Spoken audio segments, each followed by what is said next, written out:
This is a podcast show from Mix and Mojo, made from all this week's news, mixing it up like I muse. If you go on the iTunes now, you can subscribe to it. That would make us very glad. We are rather sad. And that little jingle was sent in by the St. Winifred School Choir, who, after their hit single Grandma We Love You, have been quiet for a while, but then they decided to send in that jingle. They're all quite old now, they're all in their mid-30s. They must be pretty old. Big beards, big bellies, especially the woman. Does this mean that Grandma's dead? Grandma died a long time ago. It was actually the song that killed her. Yeah, that makes sense. So overcome by love that it actually broke her heart in twain. I think you're going to have to play a sample of that song so that the people listening to this know what the hell we're talking about. Sure. That's really, really obscure English kind of, I hesitate to say pop song. Okay, well, here it is. Grandma, we love you. Grandma, we do. Though you may be far away, we think of you. And that's Grandma, and they also did our jingle for us, so that's good. That's good. I've been experimenting with voices this week. I think I should go very low. Is that good? Is that sexy? That actually was too low. Could you... What about now? Yeah, what do you think of this sexy radio voice? That's good, but it sounds like you've had your trachea removed because you smoked too many cigarettes. Okay, I won't do that. We have some results in from the competition that we did last week. We did a competition? It was a competition. It was either called Guess That Sound or What's That Noise? The Impossible Sound Competition. That's what it was called, the Impossible Sound Competition. Let's hear the jingle again. What's that noise? Oh, it's actually called What's That Noise? Or, as Roger says, What's That Eye? That's apparently what he says it sounds like. So that mystery noise again is... We haven't introduced each other. I've just realised. Yeah. Oh, it's all gone wrong. We got so distracted by that jingle and the weirdness of it that, we forgot. So I'm Daniel Chase. I'm Gabriel Cook. This is like the One Show. Yeah, it is. It's another obscure English reference.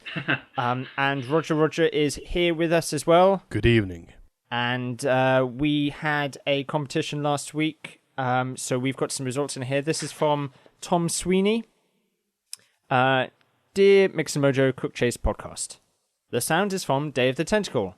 You didn't say you had to ID the source of the sound, but without going back and playing it, I know it's from that game.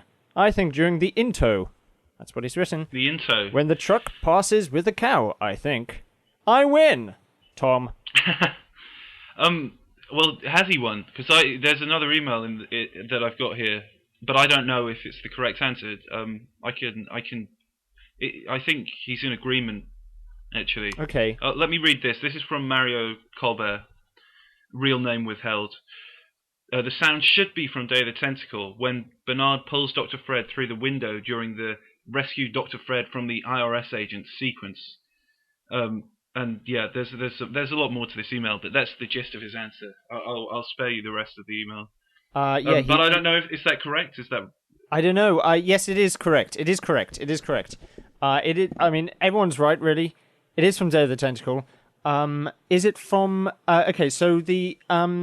Tom Sweeney says it's from the intro, I think he means intro, when the truck passes with the cow. I don't know, I don't actually remember the truck passing with the cow. No, there's that kind of silhouette-style intro sequence with a lot of sound effects, but... Well... There is one point where someone gets stretched when they're driving around, but he might be right. I know that it's very similar to a sound that's played when Purple Tentacle drinks the sewage and transforms. Yeah, it actually, in that example, you hear it for about 2 seconds. It goes, and then it goes, and makes all the other noises. Right. And I think it also plays, possibly, when the mummy is being pulled through the window. Is that right, Roger? Yeah, that's right. So I think that also what Mario Colbert has said is also right. No. Oh, yeah, sorry. Mario Colbert is saying it's Dr. Fred going through the window, but I would imagine that they would use the same sound effect. Yeah. So I think there's only about 5 sound effects in Day of the Tentacle, actually. They just reuse them. So everyone's right, Yeah. but I think Mario Colbert gets the points there because Okay. he has been the most specific. How many points does he get? He gets 5. 5 points, okay. So that's going to go on his record now. It's put him at the top of the leaderboard at the moment, but that's really only the first points that have been awarded to anyone. Yeah, Tom Sweeney gets 2 points. Okay.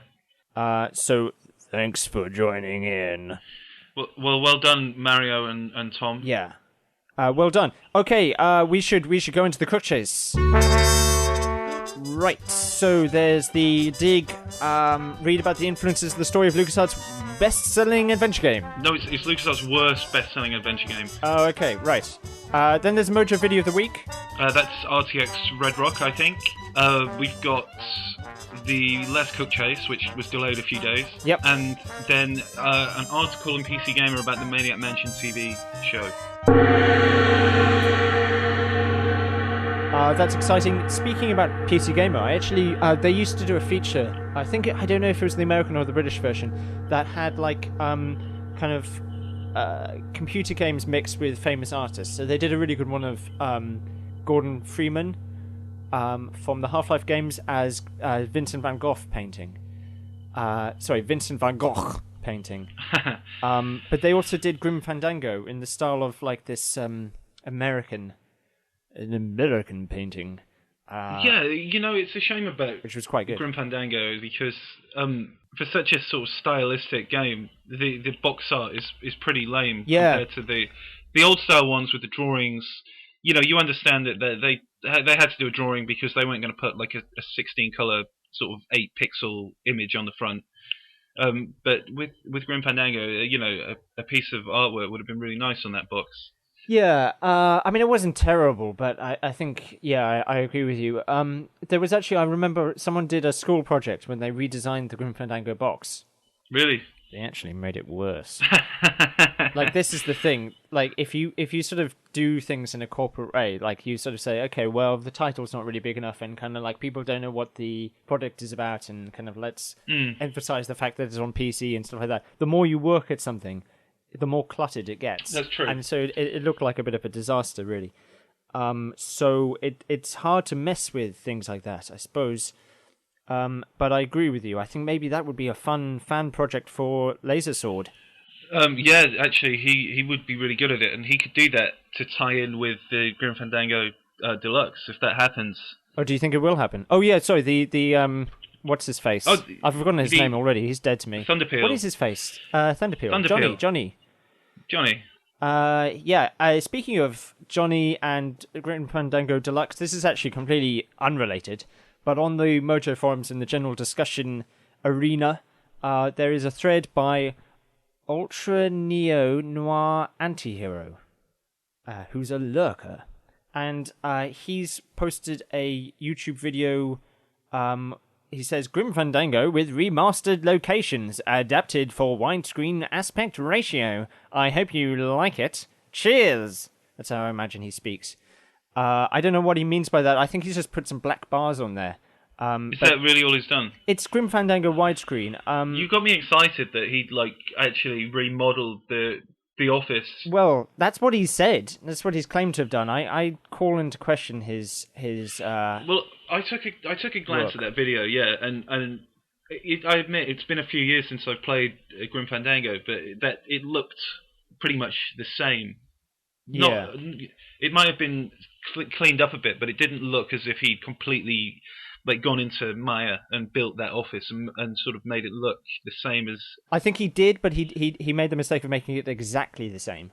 He went too far. Yeah. So what's the point? But I suppose it's very subtle. That's a good thing. Now, if he does the rest of the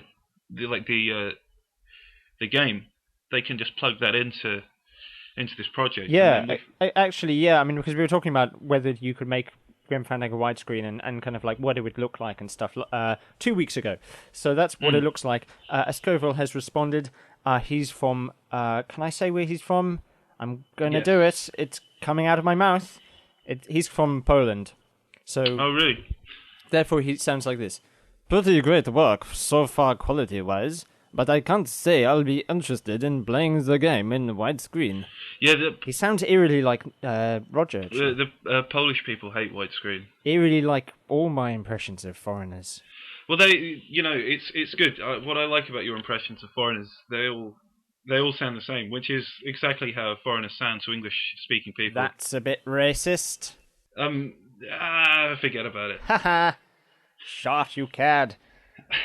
Oops, I shouldn't have said that. That's referencing a podcast that hasn't been released yet.